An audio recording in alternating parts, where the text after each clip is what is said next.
Hadirin jamaah Jumat rahimakumullah, ini semua bukan soal semata siapa yang memimpin kita, tetapi ini menyangkut sistem yang diterapkan di negeri ini, yakni sistem kapitalisme. Ketahuilah, dalam sistem kapitalisme, pajak digunakan untuk menutupi defisit anggaran akibat sistem ekonomi berbasis utang. Akibatnya, rakyat terbebani oleh berbagai pungutan, termasuk PPN yang bersifat regresif, sehingga memberatkan golongan berpenghasilan rendah. Kebijakan pajak semacam ini, khususnya di tengah kesulitan rakyat, merupakan kezaliman yang haram. Allah Subhanahu wa taala berfirman, A'udzu billahi minasyaitonir rajim. Wa la ta'kulu amwalakum bainakum bil batil. Janganlah kalian memakan harta di antara kalian dengan jalan yang batil. Quran surat Al-Baqarah ayat 188. Imam Ibnu Katsir menjelaskan bahwa ayat ini melarang segala bentuk perampasan hak milik, apalagi oleh penguasa terhadap rakyatnya.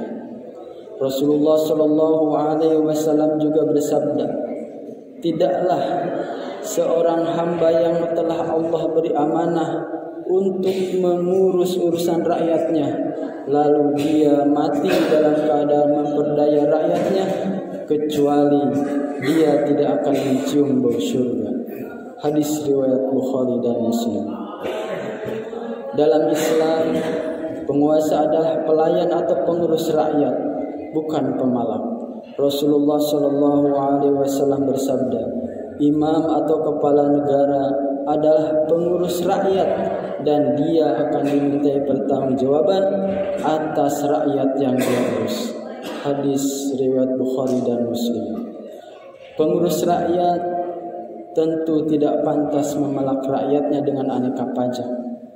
Pemungutan pajak yang zalim bertentangan dengan ajaran Islam, sebagaimana sabda Rasulullah Shallallahu Alaihi Wasallam, tidak akan masuk surga pemungut pajak atau cukai. Hadis riwayat Ahmad, Abu Daud dan Al-Hakim. Hadirin jamaah Jumat rahimakumullah, kondisi ini tidak akan berubah meski pemimpin berkali-kali berubah selama kita tetap mempertahankan sistem kapitalisme. Karena itu, solusi untuk mengatasi kezaliman pajak adalah dengan kembali pada syariah Islam dalam sistem pemerintahan Islam. Di dalam sistem pemerintahan Islam, APBN akan dikelola sesuai hukum Islam dengan sumber pemasukan utama dari zakat, jizyah, kharaj, harta milik umum, dan lain sebagainya, sebagaimana yang dijelaskan oleh Syekh Abdul Qadim Jalun. Salah satu sumber terbesar adalah harta milik umum, seperti sumber daya alam yang dikelola negara untuk kepentingan rakyat. Rasulullah Shallallahu Alaihi Wasallam bersabda, "An-nasu syuraka'u fi salasin, al-ma'i wal kala'i wan nar." Manusia berserikat dalam 3 perkara: air, padang rumput, dan api atau energi. Hadis riwayat Abu Daud.